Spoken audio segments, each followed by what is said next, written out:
Ani Hubisheen Dabbaabam jedhama. Leenjisaa garee kubbaa miilaa bulchiinsa magaalaa Saambituuti. Taphni irraa baay'ee dasnameedha. Durumaanuu wanni yaadnee dhufne maa inni shaampiyonaadhaaf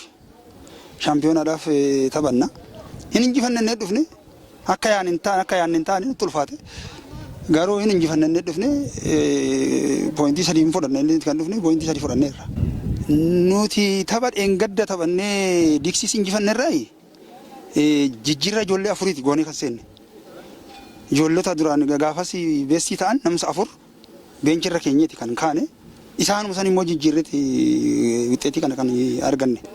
Ani yeroo daqiiqaa 4 dabalamu yeroon gurbaa jijjiiru keessi koo xiqqoo waa natti himee ture.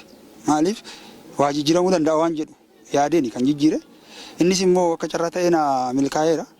Galanni waaqnaa ga'u injifanne qabxii 3 mi'a kan hoggaa guutuutti fudhanneerra.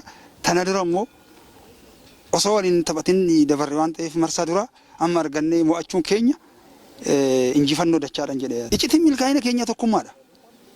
Tokkooni ijoolleen keenya tokkoon yaadu walii yaadu walii dhagahu nama abboomu namni tokkoon namni jedhu hin jiru.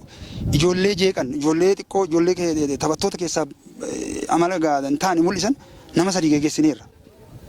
Tana dura sanirraa baratamee ijoolleen quuqamaan taphatu itti yaadaniiti kan taphatanii naman eegan kan jijjiiramus kan beenchira taa'es kan beestis akka tokkotti yaadu waan ta'eef tokko ta'aniiti waan deemaniif wanni hin qaban keessi isaanii mufiin hin jiru. Mufiin jiraannaan garee keessa mufiin jiraannaan garee keessa immoo taphataan jeequ jiraannaan hin jeeqama waan ta'eef nu bira wanni sun hin jiru tokkummaatu jira. Deeggartoonni keenya bagadas hin jedhan jedha. Keessattuu dheengaddas kaasee keessattuu jiraatan magaalaa Naqqamte akka gaafa dura dhufne irraa hanga har'aatitti nu deeggaraaru galata guddaa qabdeedha. Qabxiin har'a argine kuni qabxii jiraata magaalaa Naqqamteeti. Isaaniin dabalatee kan injifanne ammas irra deebi'ee galatooma jechuun barbaada.